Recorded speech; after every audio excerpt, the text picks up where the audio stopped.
Israel గారు స్కూల్కి వెళ్ళి అమ్మ ఒడి వచ్చిందా అంటే రాలేదన్నారు అధ్యక్ష. అమ్మ ఒడి కాదు అధ్యక్ష, అది తల్లికి వందనం అడుగుంటే కరెక్ట్గా చెప్పేవారు. రెండు అది అమ్మ ఒడి రాలేదని, అదేంటారా రాలేదనింది అమ్మ ఒడి మనం ఇచ్చేదేమో. మీరు మాట్లాడాలంటే నేను కూర్చుంటాను. ప్లీజ్ మీరు మాట్లాడదలుచుకుంటే ఒక్క నిమిషం సార్, చేతితో మాట్లాడండి సార్. వాళ్ళకి ఎందుకు సంబంధం? వాళ్ళు మాట్లాడదలుచుకుంటే సార్ చేతితో చెప్పండి సార్. మీతోనే మాట్లాడుతున్నాను సార్, నేను చైర్ని ఉద్దేశించి మాట్లాడుతున్నాను సార్. మాకు ఏ రూల్ పెట్టారో అటు కూడా అదే రూల్ పెడితే బాగుంటుంది సార్. వాళ్ళు నన్ను ఉద్దేశించి మాట్లాడినప్పుడు మీరు కూడా అదే రూల్ పెట్టండి సార్ వాళ్ళకి. దయచేసి సార్ ఎవరి గురించి మాట్లాడినా వాళ్ళు సైడ్ కమెంట్లు పాస్ చేసినప్పుడు నన్ను పూర్తి చేయనిచ్చినప్పుడు నేను మాట్లాడక్కు నాకు ఉంది కదా అధ్యక్ష. గౌరవ సభ్యులు ఏమన్నారు, పాఠశాలలకు వెళ్ళాను, అక్కడ అమ్మ ఒడి ఎంతమందికి వస్తుందని అడిగారంట. ఆ ప్రోగ్రామే లేదు ఇప్పుడు. తల్లికి వందనం ఆబ్వియస్లీ అక్కడ రాలేదని అంటారు. ముందర తెలుసుకోమని చెప్పమని నేను కోరుతున్నా. నంబర్ 1. నంబర్ 2, ఈరోజు ఇద్దరు మాట్లాడారు అధ్యక్ష. ఒకరు రమేష్ గారు మాట్లాడారు, ఇంకోటి ఇజ్రాయెల్ గారు మాట్లాడారు. ఒక ఆయనేమో 63 లక్షల మందికి వచ్చిందంటారు, ఇంకొక ఆయనేమో 57 లక్షల మందికి వచ్చిందంట. ముందర మీరు క్లారిటీ తెచ్చుకోండి ఎంతమందికి వచ్చింది. మీకే క్లారిటీ లేదు.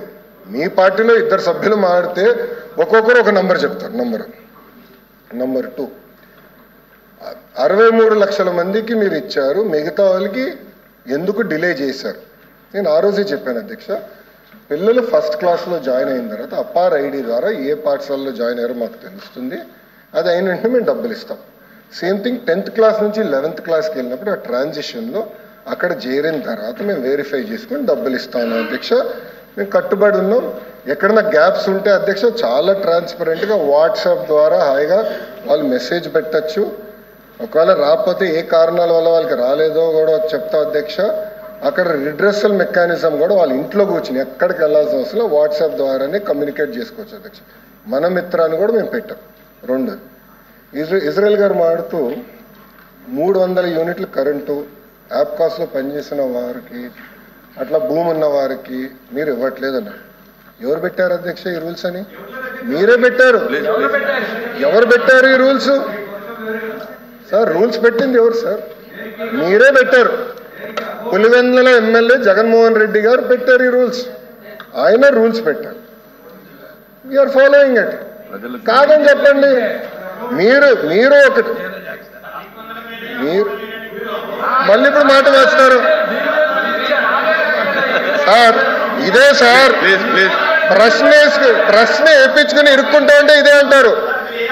ఇప్పుడు నేను సూటిగా వాళ్ళకి సమాధానం చెప్తున్నా. 300 యూనిట్లు పెట్టింది ఎవరు? మీరు. యాప్కోస్కి రాకుండా చేసింది ఎవరు? మీరు. భూమి ఇంత ఉంటే ఇవ్వకూడదని రూల్ పెట్టింది ఎవరు? మీరు.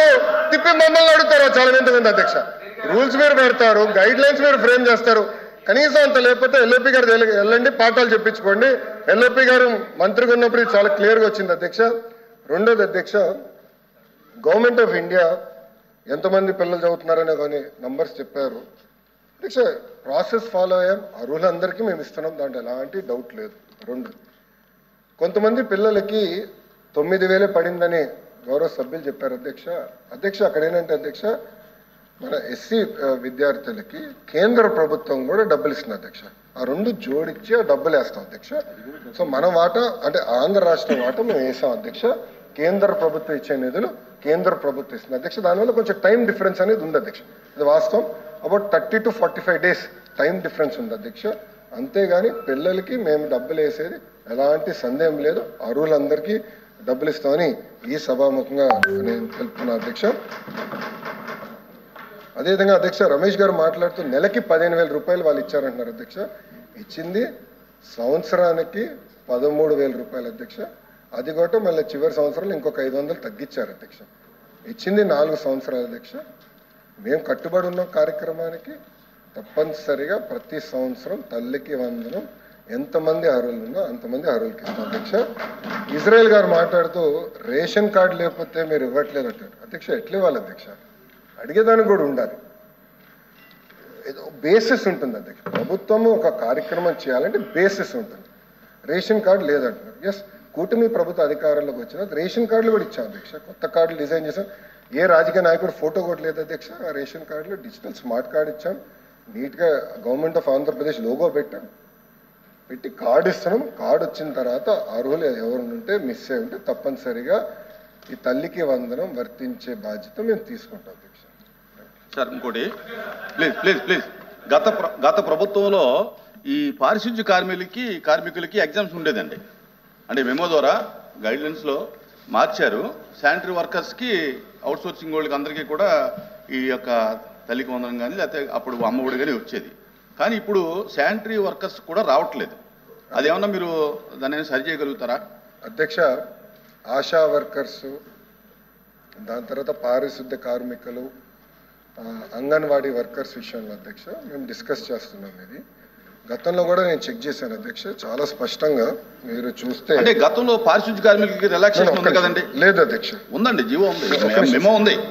ఇక్కడ ఏం రాస్తుంది అధ్యక్ష?